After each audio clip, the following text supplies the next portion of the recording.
Good news, my fellow Spider-Man fans.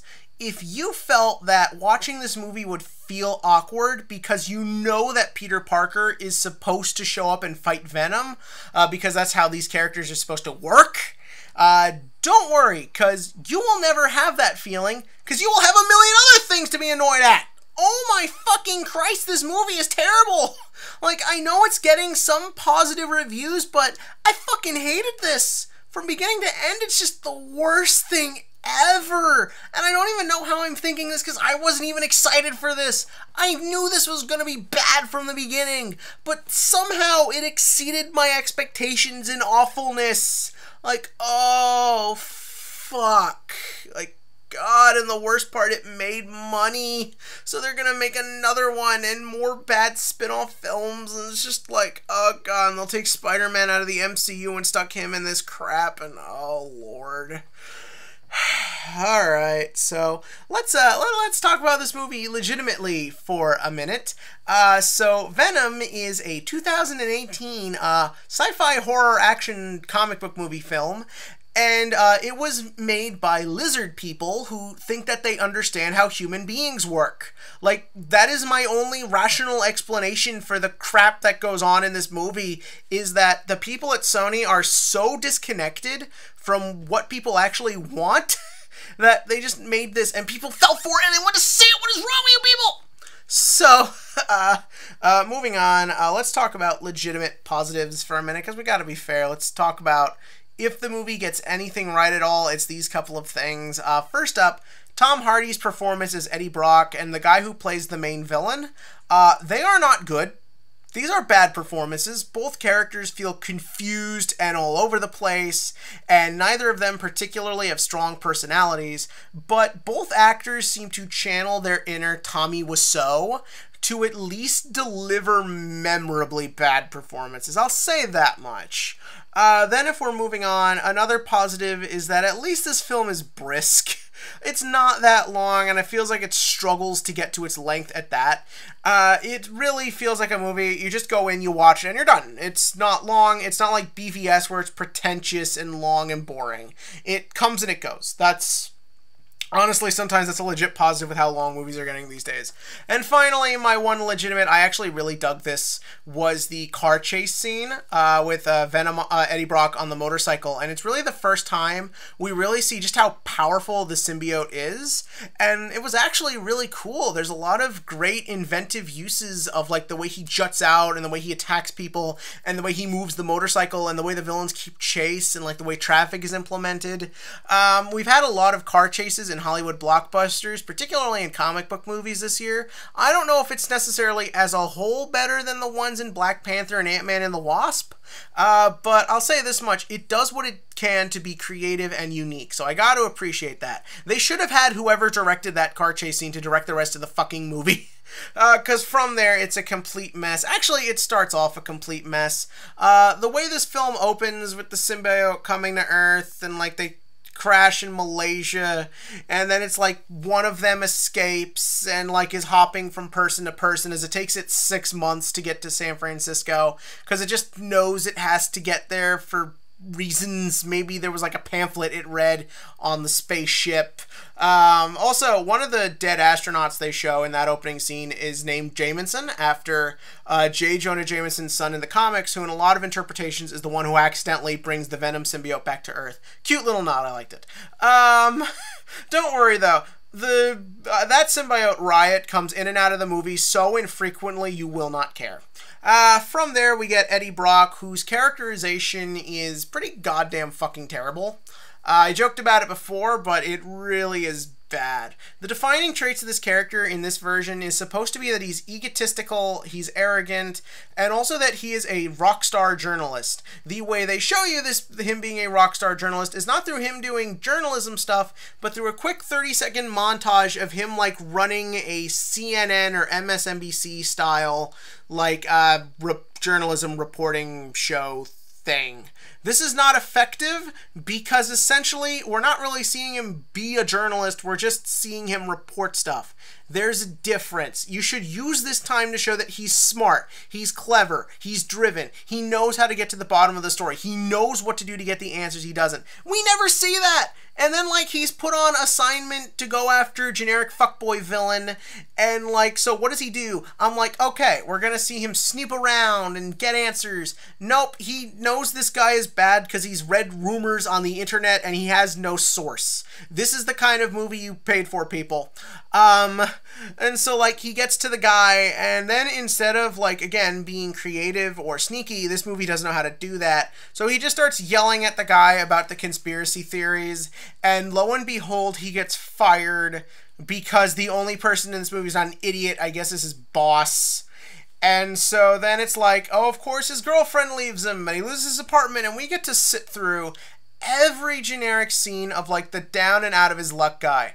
Except, unlike sympathetic down and out of his luck guys like a Scott Lang or a Peter Parker, the things that have him down and out of his luck are his own dumb fault that he did for no reason. There's no reason to relate to this guy. From there, a generic scientist who exists to just give exposition wants him to help her get to the Life Foundation. I don't really know why. Because this guy was a moron who tanked his own career.